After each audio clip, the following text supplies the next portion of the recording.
Have you been trying for a boy or a girl? This video is for you. Let me first tell you a short story before I start. This particular thing, there was a time, sometime I had a patient, and it was in the village, those ends, and I found this lady, remember I was doing my ward rounds, and I found this lady crying on the bed. She had just come from theater, and she was crying, and she was like, so I phoned and I was like, hey, what's the problem? Husband had left her in the hospital without paying bills. This was her 4th C-section, and he refused to pay the bills, saying that this woman is only giving birth to girls, and he refused because she was not having a boy child. And I was so annoyed because let me teach you that it is the male that determines the sex of the child, not the female. A woman has no effect, has no impact on the gender of the child. One, there have been multiple studies that have been done. There's so many articles. Most of them contradict each other. There were some studies that were done, which we are going to use today on our experimentation. We're going to do an experiment, our own experiment. This is for education and entertainment purposes only. Let me begin by saying a disclaimer that this process is entirely random. It is entirely random. Children come from God.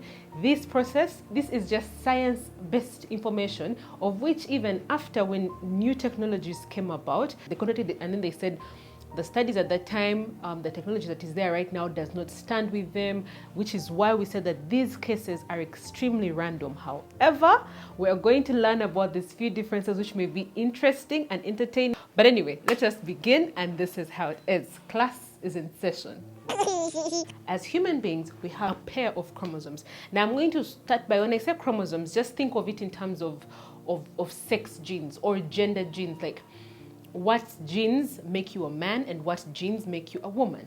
Now, when it comes to males, males have a chromosome X and chromosome Y. You as a male, your genetic makeup is made of 2, which is XY, and as a female, we have XX.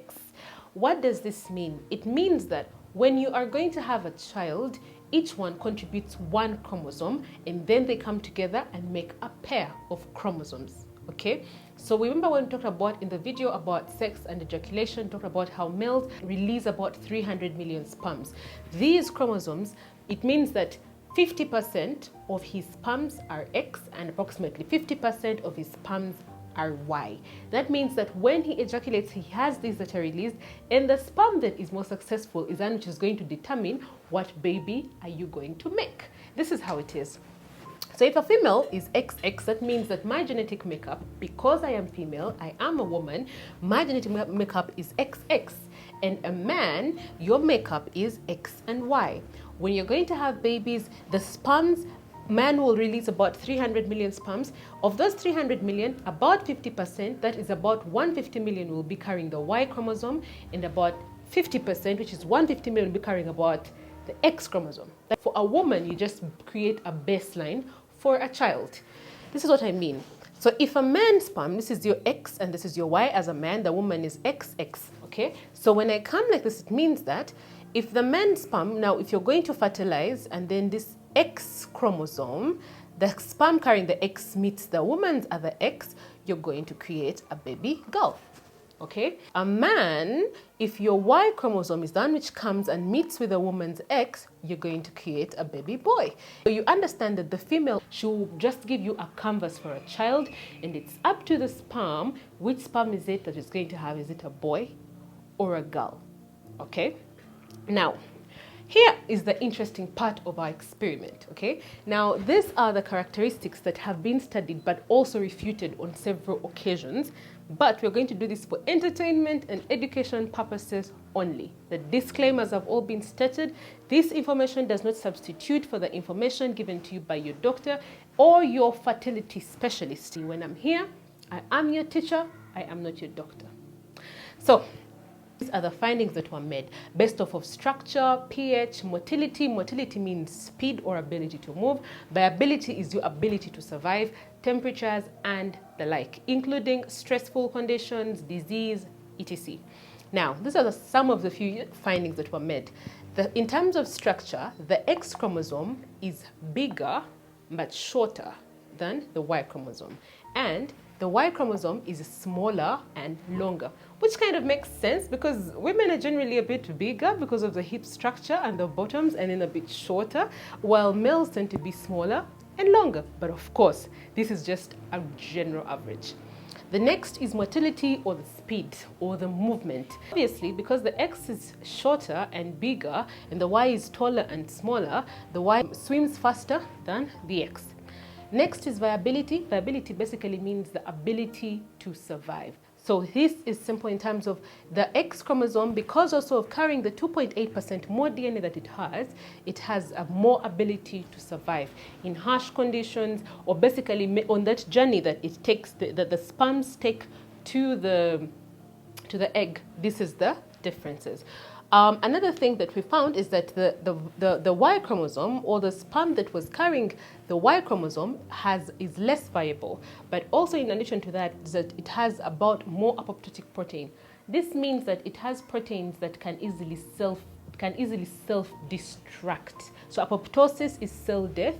When there's any conditions of danger that have occurred or something, it self-destructs. Okay. Now we go to temperature. This here, there was an interesting study actually on the part of temperature where they got a bull and then they exposed the scrotum of a bull to high temperatures. I think they were about 40 degrees, then push it to mate. And when it went to mate, the results were creating more female offsprings than males. Actually, there was female offsprings that were created, which is why this particular also comparison came into place. Now, again, I'm saying that these features have not been clearly understood. Some have been refuted, but for this particular video, because some people were saying, how can we try? How can we do this? This is the video for us. This is the interesting part. So, this is the female cycle, 28 days. We're going to use these characteristics to make a baby, a boy or a girl. Now, this is the female cycle. It's about 28 days. This is the 28-day cycle. I've noticed I'm putting 28 days in a month. It basically means that this on day 1 is the day that you start seeing your period, okay? So this day you are bleeding, day 2 you are bleeding, day 3 you are bleeding, day 4 you are bleeding. Let me say you bleed for 5 days, okay? So if you're bleeding for these days, the whole point is that when in the middle of the cycle is when you ovulate. So that means that on 28th day, that means 28 divided by 2, that is 14. If you have a 26-day cycle average, that means it's day 13. If you have a 30-day, that is day 15. The whole point is the mid of the cycle is the day that you are going to ovulate. Get the app that I talked about. I have a video about the app that helps guide you. Get the app if you need more direction. It's basically the modern version of Moonbeads, okay? So that means that when you look at this on a 28 cycle average, day 14 is the day that you ovulate. This is a highly fertile day. Ovulation means that the female now is fertile and she has released the egg. Now, day 1, 2, 3, 4, 5, 6, 7. Now, remember, these are the things. The fertile window, therefore, is a day from this day. So, sperms have a lifespan of about 3 to 5 days. That is the average of the sperm quality, and it depends on man to man. You cannot know if your sperms last 3 days, if your sperm lasts 5 days, you cannot know. And then for females, the egg will be alive for about 24 to 36 hours. Absolute queen energy. Okay? So this is the day that you're ovulating. So we have, we're going to have, this is day 14. 1, 2, 3, 4. This is 1, 2, 3, 4, 5, 6, and then 7. So as women, we have our fertile week, which is 1 fertile week. That means you have 7 days in which you can get pregnant. If you're just trying to get pregnant, this is the time that is perfect for you to get pregnant. That is the week. Anything after or below, we tend to call those safe days. And this again really varies. Like I said, you know that the sperms can last 3 to 5 days. So what we do is we take the maximum days, which is the 5 days. And then, now this is the day that you ovulate, so we give it 24 to 36 hours. That's why we give this day of your ovulation plus this day. These days we also call them fertile days, because on these days you may find that the egg is still alive. But if it's a 24-hour lasting egg, it may be here for this particular full day and then it will stop. But just know that that is the average. So this is the interesting part. First of all, now what we are going to use is this particular one of the speed at which it moves. So this means that if you're trying to have a baby girl, You take this, you can start having intercourse on this day, this day. These are all days that you can be able to have intercourse. And this day, these are days that you can be able to have intercourse. What we are saying this year, we are assuming that the sperm lasts 5 days if we come from here. And then here we are assuming that the sperm is going to last for 3 days. So 1, 2, 3.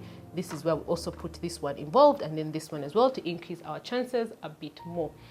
So when you have sex on this day, you have sex here, you can have sex here, can have sex here, can have sex here. Hold this, hold this, hold this. Just first relax, okay? This is if you're trying to have a baby girl. Why we are saying that the X is slower, so we assume that she's going to enter the tract after being ejaculated, then she will move slowly, slowly, slowly. By the time she reaches the egg, the Ys who are there, like by the time the Y actually reaches, then she's still alive, she's still doing well. Then when the egg comes, she finds it, and then she's like, oh, hello, madam, I'm now finally here. And then she'll come and then fertilize this egg. Then we have a baby girl. Okay, this is for a baby girl. Now, if we are trying to have a baby boy, it's going to be a bit different. So if we're trying to have a baby boy, we're going to use the difference. Remember, we said that the Y chromosome is faster and it's less viable, it easily dies off. So what we use is this particular day is the one you're going to target for the baby boy, and then this day as well. You can also use this one, but basically the closer you are to ovulation, the very, very, very closer. So basically this day itself is your sharpest. Chances are that if you have sex on this particular day, you're going to create a baby boy. Why? Because the Y chromosome is very, very fast. If you're trying for a boy, target ovulation day or the day after. Basically, the boy needs to find the egg already there, otherwise it's not going to wait. If you're wanting a girl, target about 3 days to 4 days before ovulation.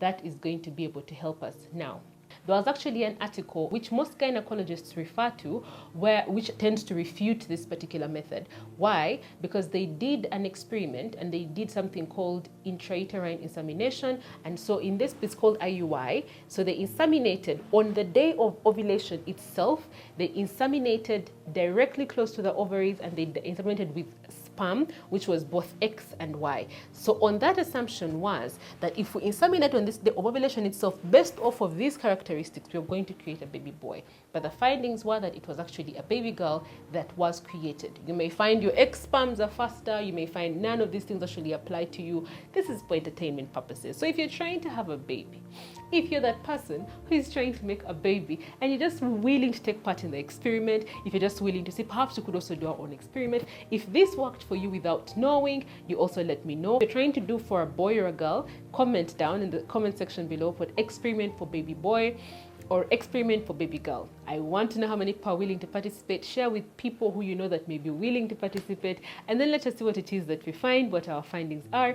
After 5 months or something like that, go and do a scan, and then let us find out and see, okay, where is it that we are standing? Is it a boy? Is it a girl? Or maybe after you've had your baby. Let me know if you've heard about this. Let me re-say this.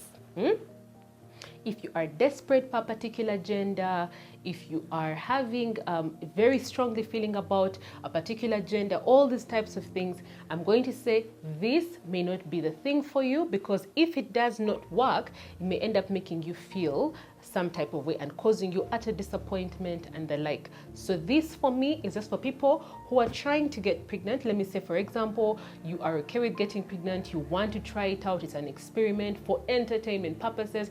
If it did work for you, you let me know, and then let's see how it is that we do. Otherwise, the ones who do not mind the gender are the happiest, I believe, because all children are children. All children are a blessing and they come from God. For me, that is my ultimate belief. So let me know if you're going to try it out, and then we shall start having the conversation from there. Tell me if this information is helpful in any way. Otherwise, class dismissed.